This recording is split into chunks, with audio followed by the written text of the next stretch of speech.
Amberpet police की बड़ी कार्रवाई। सिर्फ लूना टीवीएस बाइक चुराने वाले 3 थर्ड क्लास चोर गिरफ्तार। अंबरपेट पुलिस ने 7 अक्टूबर को प्रेमनगर अंबरपेट के रहने वाले गुलशेट्टी राजशेखर नामी शख्स की टीवीएस मोपेड चोरी होने की कंप्लेंट पर कार्रवाई करते हुए 3 प्रोफेशनल टीवीएस बाइक्स के चोरों की गैंग को किया गिरफ्तार। साबिक़ा में भी ये सिर्फ टीवीएस बाइक्स चुराने के केसेस में है मुलविस, जिनके नाम A1 28 साला साकतवारी श्रावण जो छतरी नाका लाल दरवाजे का रहने वाला है, A2 38 साला कालिया राजू जो बीबी नगर का रहने वाला है, A3 40 साला सकत मुकेंदर जो मिर्चल का रहने वाला है। यह प्रोफेशनल टीवीएस लूना चोरों को गिरफ्तार करके इनके कब्जे से 19 टीवीएस बाइक्स को किया जब्त। ये 3 चोरों ने कुशाईगुड़ा से 2 गाड़ी, छतरी नाका से 2 गाड़ियाँ, उप्पल से 9 गाड़ियाँ, निजरमपेट से 2 गाड़ियाँ, काचीगुड़ा से 1 गाड़ी, अलवाल से 2 गाड़ी चुराने के केसेस में है मुलविस। पूछताछ के दौरान अंबरपेट पुलिस को इन चोरों ने बताया कि छोटी गाड़ियों की कोई कंप्लेंट नहीं लिखाता और ऐसे गाड़ियों को खोल के आराम से स्क्रैप में बेचा जा सकता है।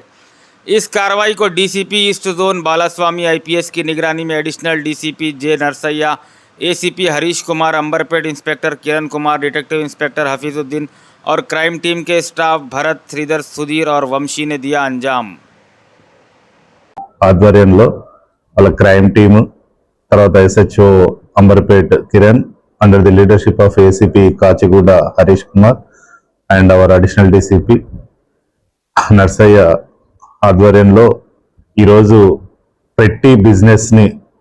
టార్గెట్ చేసేటువంటి ఒక 3 దొంగల ముఠాని పట్టుకోవడం జరిగింది.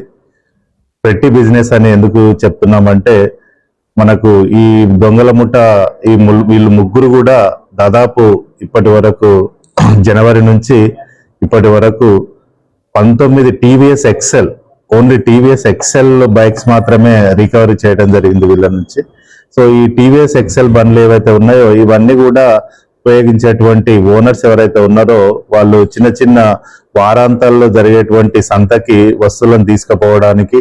లేదా వాటిపైన కొన్ని వస్తువులు పెట్టుకొని తిరిగి అమ్మడానికి ఉపయోగించేటువంటి ఈ వెహికల్స్ ని వీళ్ళు టార్గెట్ చేసి, ఇదైతే చిన్న వెహికల్ అయితే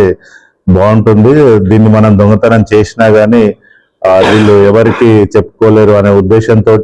తర్వాత దాన్ని డిస్పోజల్ కూడా వెరీ ఈజీ, తీసుకుపోవడం కూడా చాలా సులభం అని తెలిసి ఇటువంటి బైక్లను దొంగతనం చేసి అమ్మడం జరిగింది. సో అమ్మినటువంటి డిస్పోజ్ చేసినటువంటి 2 పర్సన్ ని అండ్ దీన్ని దొంగతనం చేసినటువంటి